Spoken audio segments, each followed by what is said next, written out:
grave para saludar con muchísimo gusto al queridísimo Ricardo Sevilla, escritor, verdadero periodista, y quien, no lo digo como ofensa, sino como una circunstancia muy, muy buena, pues tampoco es un periodista acaudalado, un hombre rico, con tantas posesiones. ¿O si tienes algún yate por ahí que no conozcamos, Ricardo?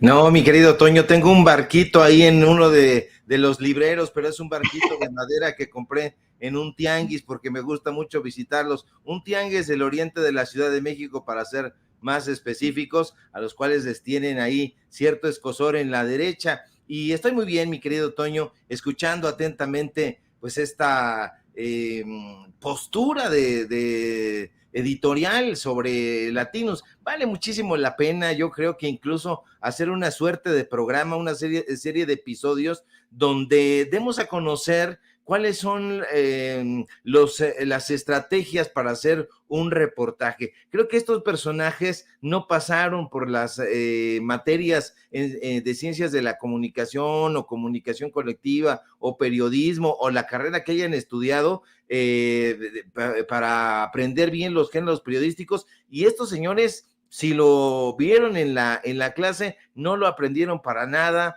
no hacen periodismo. Este trabajo que estás tú mencionando es fruto de Mario Gutiérrez Vega. Ya exhibimos en su momento en un reportaje a Mario Gutiérrez Vega, este personaje que incluso recibía dinero ahí de parte de Laura Emilia Pacheco, sí, la hija de Cristina Pacheco, la esposa o pareja sentimental de Fernando García Ramírez, el subdirector de la revista Letras Libres, cuando trabajaba precisamente en la Dirección General de Publicaciones del desaparecido Conaculta. Entonces, estos personajes vienen de una tradición chayoteril inmensamente siniestra, y bueno, pretenden darle a conocer a la gente ¿qué es el periodismo? No hay periodismo detrás del escritorio de este personaje. Lo único que hay son sobres amarillos, lo único que hay es el pago que le da un grupo político encabezado por el priista Roberto Madrazo, y eso la gente lo tiene que saber,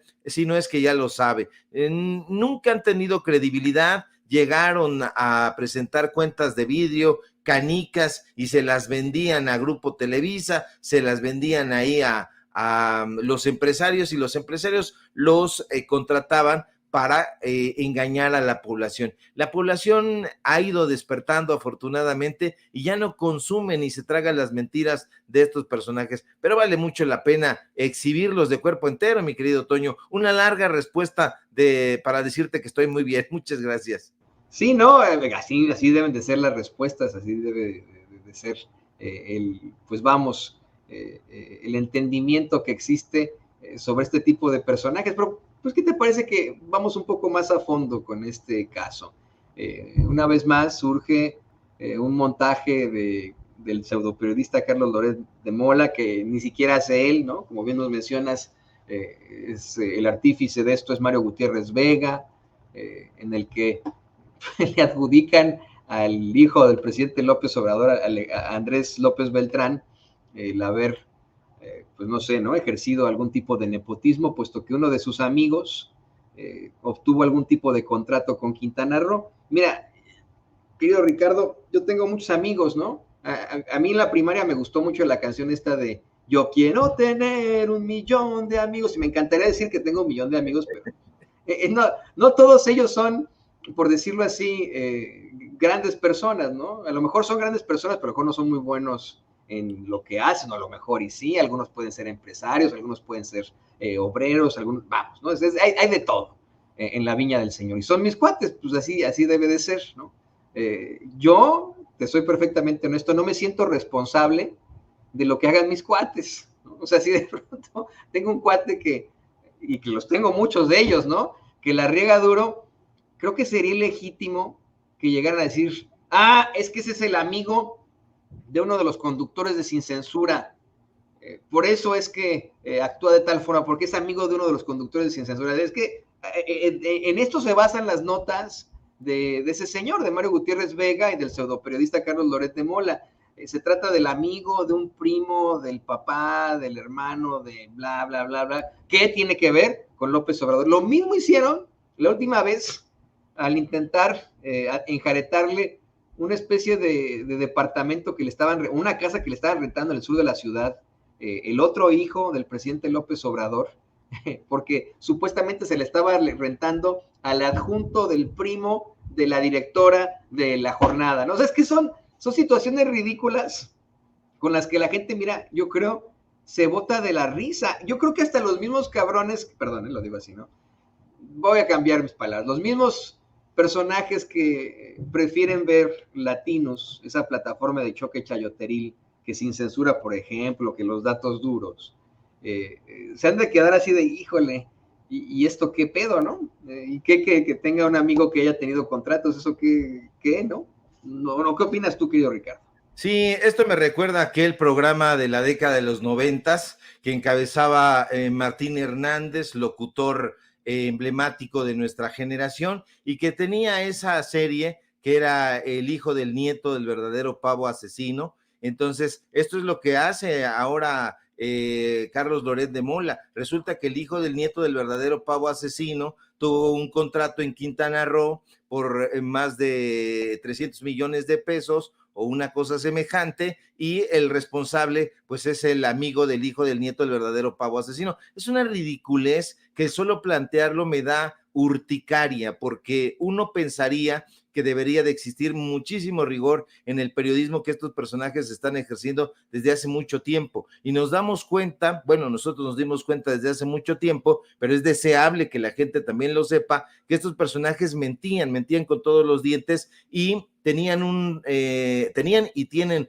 un micrófono de manera irresponsable, no lo utilizan con ética, no hay un verdadero compromiso con el periodismo de corte social, con el periodismo que es una rama de las humanidades. Eso no existe por completo.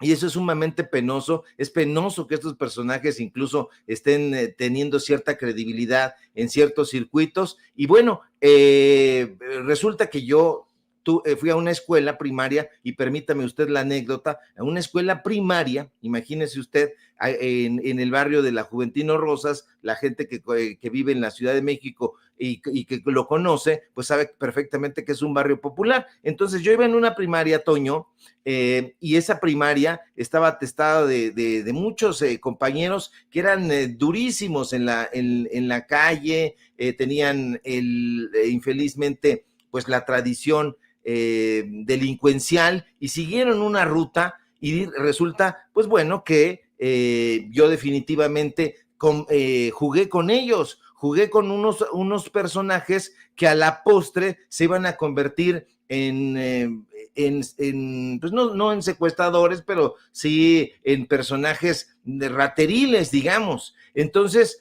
imagínate si esos personajes dicen, ¿sabe qué?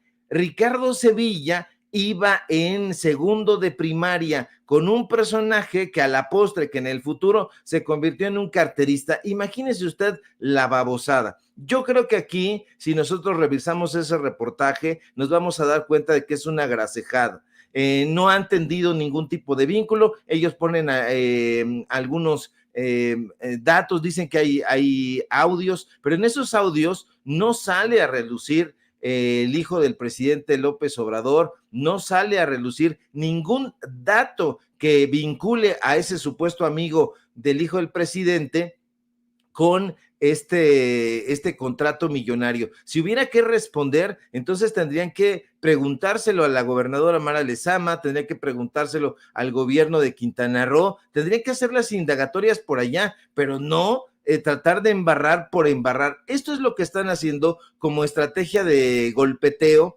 en contra de la transformación. Hay que recordar que son épocas electorales, y en estas campañas ya, aunque no lo sean todavía de manera oficial, ya se está en un tiempo de campaña, y bueno, ellos lo que están buscando es defenestrar precisamente a quien ellos consideran, y creo que no se equivocan ahí, como continuadora de la Cuarta Transformación. ¿Y quién es esa continuadora de la Cuarta Transformación? Claudia Sheinbaum. Entonces, ellos hacen un mapa y van colocando, a ver, ¿quiénes son cercanos a Claudia Sheinbaum. Ah, bueno, cercana es Tatiana Cloutier, cercano es Gerardo Fernández Noroña, cercana es el presidente López Obrador, cercanos son todos estos. Si no encontramos nada contra Claudia Sheinbaum, no se preocupen, porque nos vamos a investigar a estos personajes,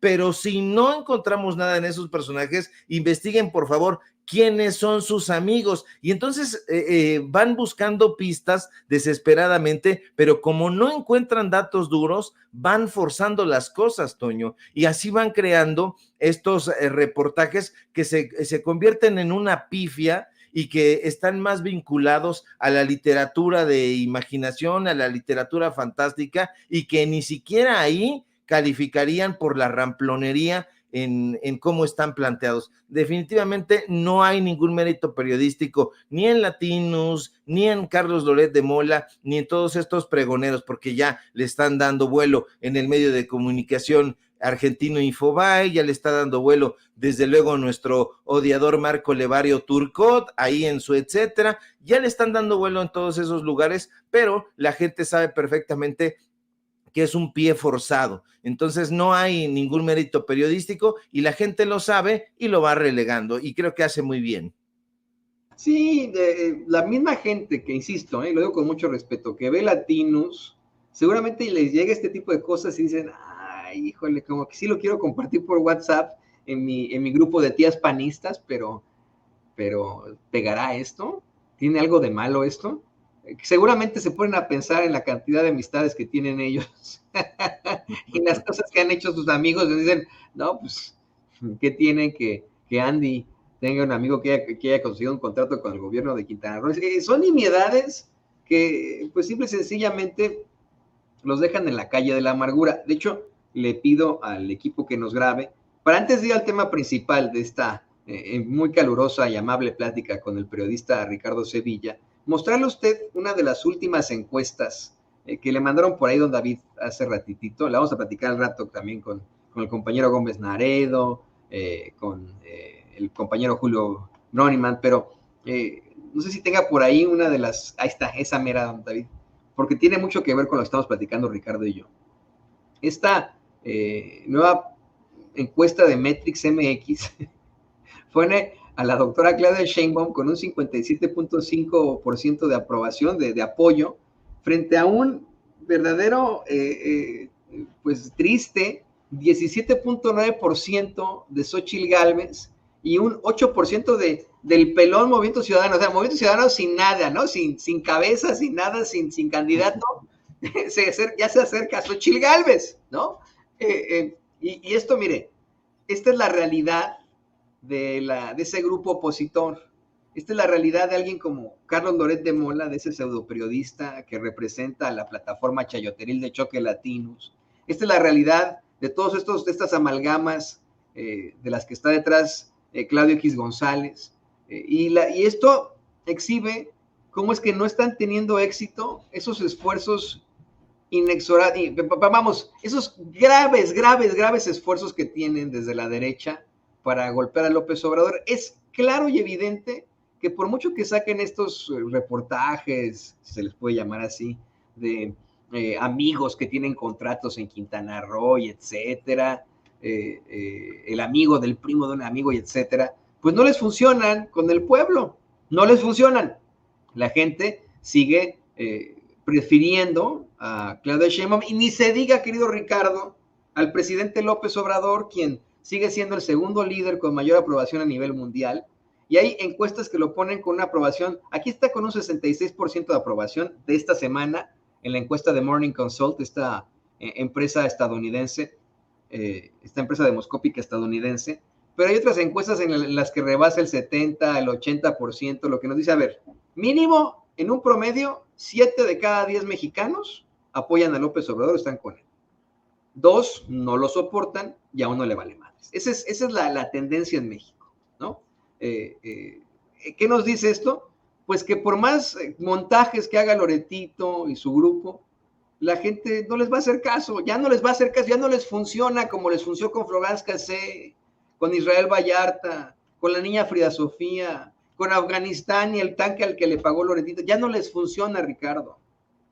No, ya no les funciona, sin embargo no tienen no tienen imaginación. Yo recuerdo, por ejemplo, que los grandes periodistas, Tomás Wolf, Günter Wallraff, Ryszard Kapuscinski, solían tener vínculos muy fuertes con la literatura aquí en México, el propio Julio Scherer, Vicente Leñero, los periodistas liberales, los hermanos Flores Magón, Francisco Zarco, Guillermo Prieto, Ignacio Manuel Altamirano, etcétera, etcétera, tenían un vínculo muy fuerte con la literatura, el propio Federico Campbell, Carlos Monsiváis, el listado es enorme, Toño. Sin embargo, ahora ya no hay ese vínculo con la literatura de parte de estos personajes. En algún momento intentaron vincularse con la literatura Enrique Krauss, Héctor Aguilar Camín, pero se fueron a la adulación de manera abierta y dejaron a un lado tanto la literatura como el ejercicio periodístico riguroso. En algún momento intentaron practicarlo, hay que ser honestos y decir que sí lo intentaron, pero eso duró solamente 2 minutos, un suspiro, inmediatamente se fueron a los brazos de Enrique Flores Cano, en el caso de Héctor Aguilar Camín, a los brazos de Octavio Paz, en el caso de Enrique Krause, y todos sus herederos, estos personajes que fueron formados como sus acólitos o sus prosélitos, han seguido precisamente esa estela. Entonces, ellos hacen trucos muy horripilantes dentro del periodismo. Por ejemplo, ellos dicen, fíjate que hay una forma de atacar a tus adversarios y esa forma de atacar a tus adversarios nosotros la tenemos bien dominada y consiste en golpear a través de calumnias, a través de embates, a través de golpes bajos. Ya lo escuchamos de voz del propio Carlos Alarraqui que le dijo ahí que dijo ahí en su programa de Atypical TV que la estrategia para golpear a Morena era precisamente decir mentiras, hasta doblarlos. Esa siempre ha sido la estrategia del periodismo, entre comillas, que practican esos personajes y lo van a seguir haciendo. Aunque ya no les funcione, lo van a continuar realizando. ¿Por qué?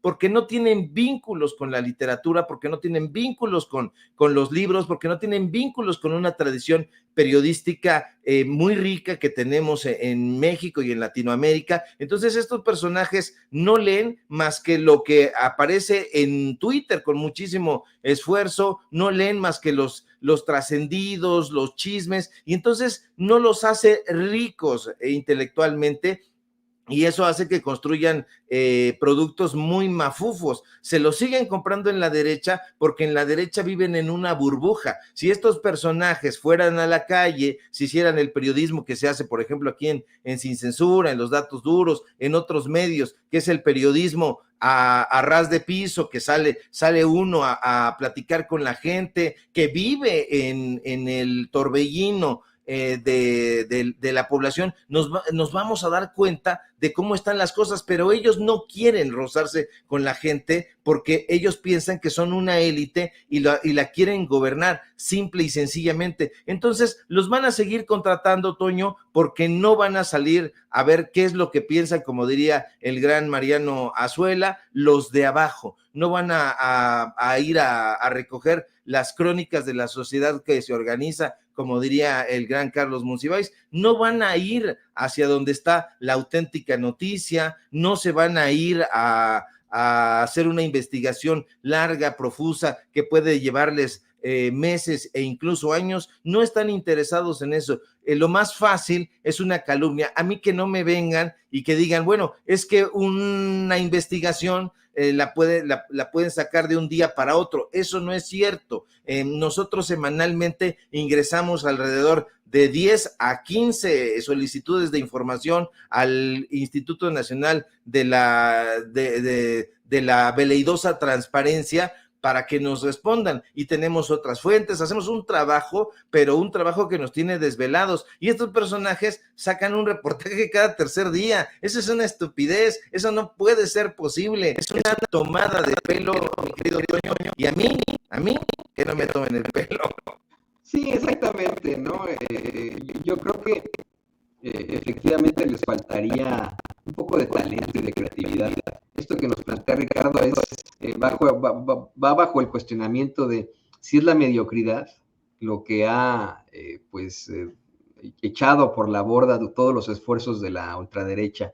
En este mismo clip, dime, ¿crees que sea más bien una bola de mediocres y que debido a que pues no son constantes, no le buscan, son una bola de huevones? ¿Cómo dice Xochitl? A todos los miembros de su equipo, huevones, pendejos y rateros, así les dijo, bueno, porque son así, es que no triunfan, es que no les va bien. Sí, exactamente, porque por ejemplo, si tú les preguntas, oye, ¿de qué va la trama de asesinato de Vicente Leñero o de qué va la trama de noticia de un secuestro de Gabriel García Márquez? No te lo van a saber responder porque no han leído ni la cuarta de Forros, entonces son perezosos, son holgazanes, son personajes sin ningún tipo de talento, porque para dedicarse a tal o cual oficio o profesión se necesita tener un compromiso. Y no solamente salir con una gracejada y como estos personajes, Héctor Suárez Gómez, Chumel Torres y todos estos vilipendiadores, salir y aventar una soflama ahí con maledicencias. No, se necesita compromiso intelectual, se necesita ponerse a leer, ponerse a estudiar, ponerse a investigar, y estos personajes no tienen tiempo para eso, porque se les va en comiditas, en desayunos, en adulaciones, en picarse el ombligo. Fíjese nada más, aquí nosotros estamos transmitiendo desde un barrio, ahí está usted escuchando, porque como no tenemos un estudio aparatoso, precisamente nosotros estamos transmitiendo completamente en vivo desde un barrio, donde usted puede escuchar incluso los sonidos de ese barrio vivo, latente, porque es ahí donde nosotros nos formamos y conocemos perfectamente a la población, qué es lo que piensa, qué es lo que quiere, qué es lo que se cuestiona, qué es de lo que duda, y esas son preguntas fundamentales del periodismo: qué, cómo, cuándo, dónde, por qué y para qué. Pero esos personajes no se preguntan nada de eso, mi querido Toño, y sí, son completamente huevones. Y este oficio no es para huevones, no es para cobardes, como diría, por cierto, Ryszard Kapuscinski, como repetiría Cormac McCarthy. Este lugar no es para huevones, digámoslo así, mi querido Toño.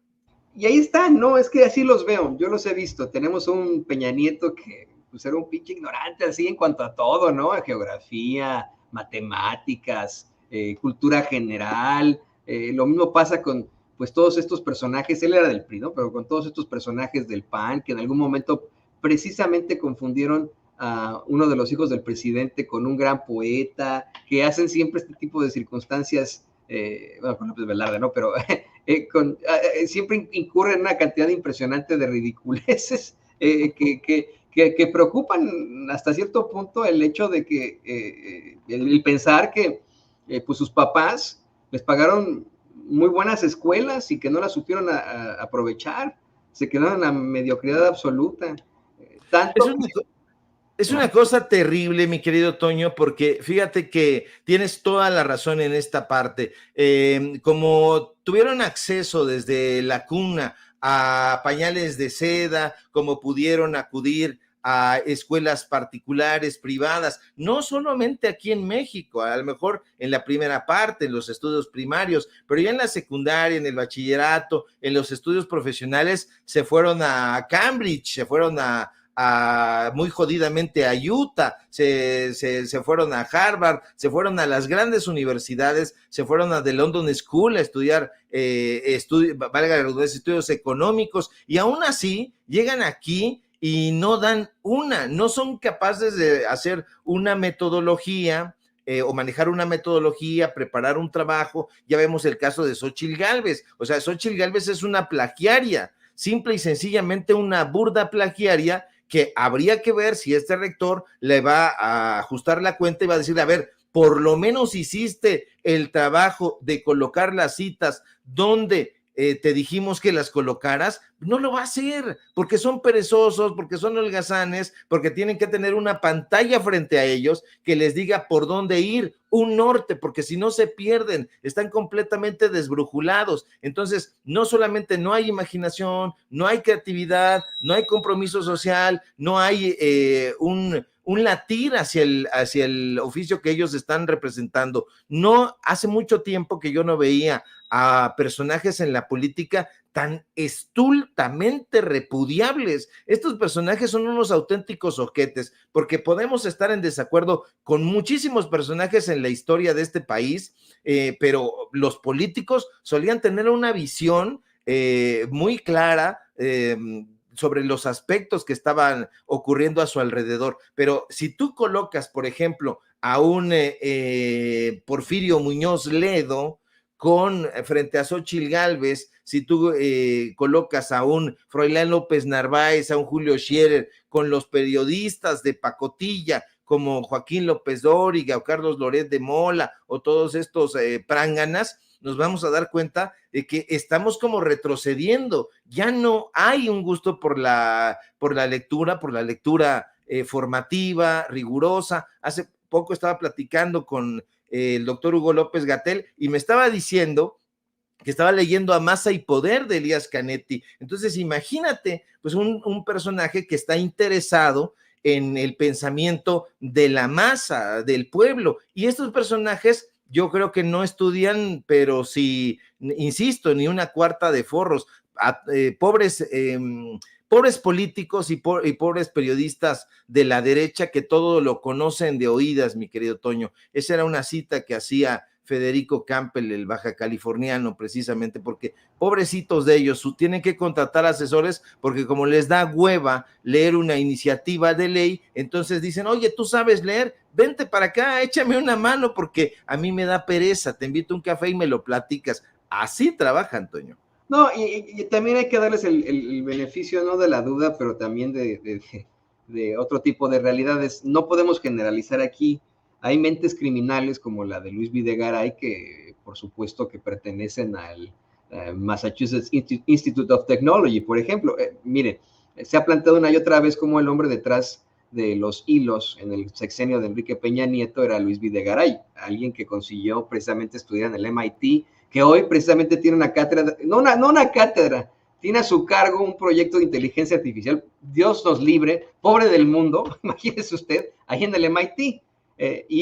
Muchos de nuestros colaboradores han mostrado cómo este sujeto era la verdaderamente criminal detrás del gobierno de Enrique Peña Nieto y quien pues en todo caso pudo establecer precisamente eso, ¿no? El ponerlo en el poder, el mantenerlo con mucha fuerza ahí, el conseguir este paquete de reformas estructurales que destruyeron a México. Entonces, si bien es cierto, como dice el querido Ricardo y como sostengo yo también, que en su mayoría la oposición son unos pinches mediocres, hay uno que otro que han sido mentes criminales y que nos han dado en la absoluta torre. Pero, ¿qué te parece, Ricardo, que hablamos precisamente de los mediocres? Y le voy a pedir al equipo que por favor nos grabe, porque se plantea por ahí que debido a irregularidades, a mediocridades y a que el calderonista Reyes Rodríguez Mondragón habría intentado meter despachos al Tribunal Electoral del Poder Judicial de la Federación, tuvo algún tipo de choque con sus compañeros en ese tribunal, que yo se lo digo a usted, no son peritas en dulce, para nada, ¿no? O sea, eso sí, ahí téngalo usted en cuenta. Pero efectivamente, pues ahí está la realidad de este señor. Hay una crisis en estos momentos en el Tribunal Electoral del Poder Judicial de la Federación, una crisis muy, muy fuerte, en la que pues están buscando separar este tipo adjunto de Gil Suart, uno de los acólitos de Felipe Calderón, alguien a quien se le ha incluso señalado de visitar la casa de los Calderón Zavala ahí en Las Águilas, ¿no? A este sujeto lo quieren ahora quitar de la presidencia del Tribunal Electoral del Poder Judicial de la Federación y hablando de la mediocridad, hablando de las malas formas, hablando de algo que tal vez no habíamos visto en algún otro momento de la política, en lugar de enfrentarse a la situación, de enfrentar al toro por los cuernos, pues el tipo ya salió por patas, se fue, después de que se enfrentara precisamente que lo confrontaran sus compañeritos, que insisto, no son peritas en dulce. Ahí está el tal Fuentes Barrera que fue acusado hace un par de años de utilizar el taller mecánico del tribunal, que no sé ni siquiera por qué existe, para reparar sus autos clásicos y generar con esto un desfalco millonario. Pero bueno, Ricardo, tú tienes más información sobre esto, ¿no? Sí, mi querido Toño, bueno, pues sí, son las ambiciones políticas al interior del Tribunal Electoral del Poder Judicial de la Federación, pero yo iría más allá porque creo que el Poder Judicial en general está en crisis, ya no se puede ocultar y los jueces, los ministros, los magistrados van formando grupos y se van dividiendo en bandos. En la Suprema Corte de Justicia, por ejemplo, la gente lo sabrá muy bien, sabemos que hay al menos dos grupos y dos grupos en disputa. Uno que encabeza Norma Piña, que es completamente afín a la derecha, desde luego, y que está integrado por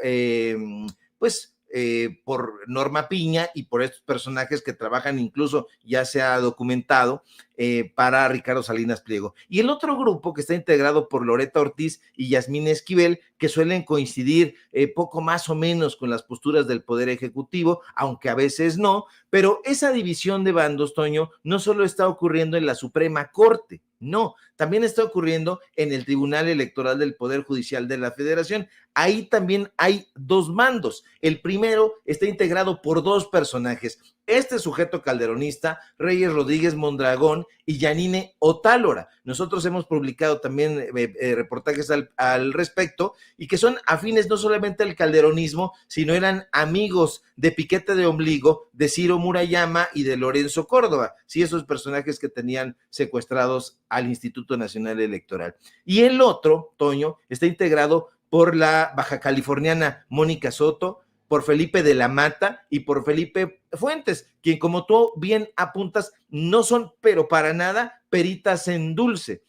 Son conservadores, digamos, pero no tanto. Han abrazado de dientes para afuera, si se quiere, temas como los derechos políticos y electorales de la mujer, temas de inclusión, etcétera. Bueno, pues esos dos grupos, Toño, ayer se pelearon. Soto, de la Mata y Fuentes exigieron la renuncia a la presidencia de ese tribunal del calderonista Reyes Rodríguez Mondragón. Él dijo que no renunciará a la presidencia y visiblemente nervioso, respondió que será hasta el próximo lunes, incluso hasta revisó ahí el calendario, el próximo lunes 11 de diciembre dijo, ahí es cuando les hará saber qué decisión toma, si se va o no se va, pero ojo, si se va, se iría de la presidencia, no nos hagamos ilusiones ni lancemos campanas al vuelo, porque no se iría del Tribunal Electoral del Poder Judicial, solamente se removería ahí la presidencia, vendría otro de estos personajes, desde luego que es uno de los que se quieren,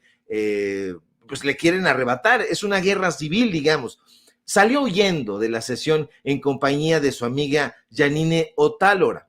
Y bueno, estos personajes dijeron, es que le falta liderazgo, le hemos perdido la confianza. Y eso, desde luego, pues no es un personaje confiable, pero preocupa mucho, Toño, porque esto está ocurriendo en pleno proceso electoral, donde se va a elegir a más de 20,000 cargos de elección popular. Esto es terrible porque eso nos quiere decir que el Tribunal Electoral está viviendo una crisis de gobernabilidad y eso es preocupante precisamente. Ahora, ¿quién es Reyes Rodríguez Mondragón? Bueno, Reyes Rodríguez Mondragón es un personaje sumamente turbio. Sí, tú has apuntado muy bien, ha visitado de manera frecuente ahí la casa de los Calderón Zavala, pero recordemos, porque nosotros hicimos un reportaje al respecto, que él tenía un sobrino, un supuesto sobrino llamado Mario Rodríguez Salazar,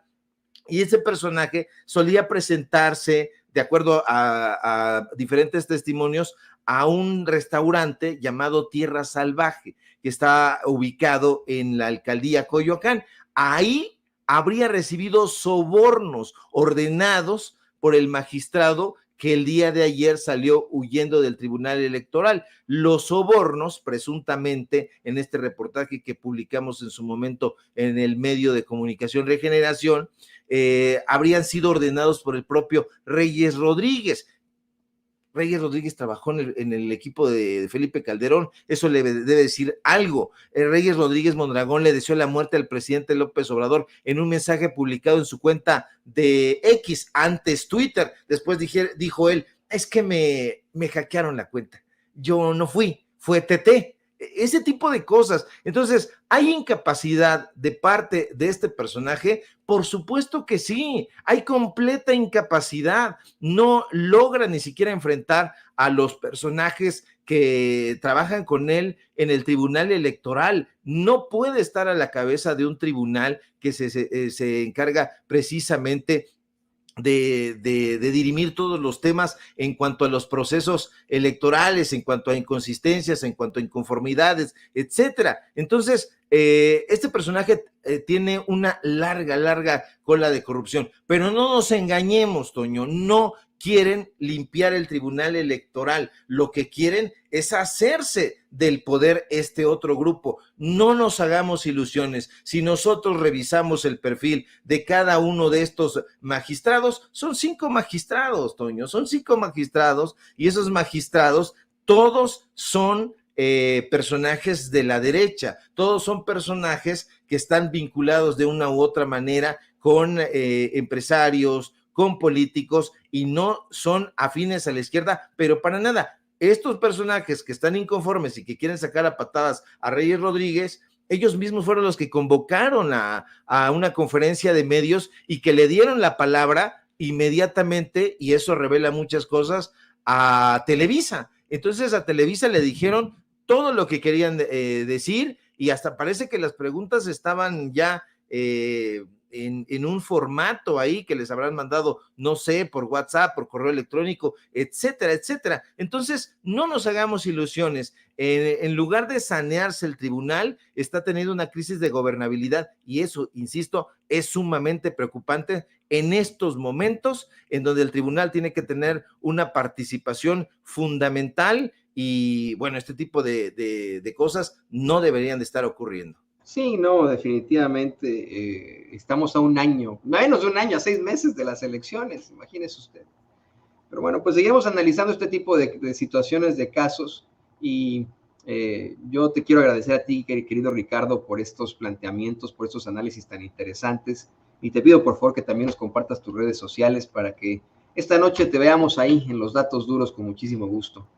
Claro que sí, mi querido Toño, público memorioso, es un gusto también, por supuesto, compartir los micrófonos contigo, con la audiencia de Sin Censura. Desde luego, sígueme por favor en mis redes sociales, en X, @Sevilla Crítico, en Facebook, Ricardo Sevilla, así nada más. Sígueme por favor en Paralelo 24, en los datos duros. En efecto, hoy tenemos informativo en punto de las 8:30, y ahí vamos a hablar un poquito de arte, literatura, de música y de todas estas cosas que no quieren hablar en la derecha porque son huevones, porque son incultos. Y síganme, por supuesto, aquí en la familia Sin Censura, donde somos orgullosamente miembros. Te mando un fuerte abrazo, mi querido Toño, a ti, al público memorioso. Excelente fin de semana, y estamos pendientes a la información. Así es, seguramente ni Xóchitl Gálvez, ni Gil Suart, ni Reyes Rodríguez verán los datos duros y las grandes intervenciones literarias del querido maestro Ricardo Sevilla, ahí en los datos duros. Muchas gracias, querido Ricardo. Ahí está mi amigo, escritor y periodista aquí en Sin Censura. Vámonos de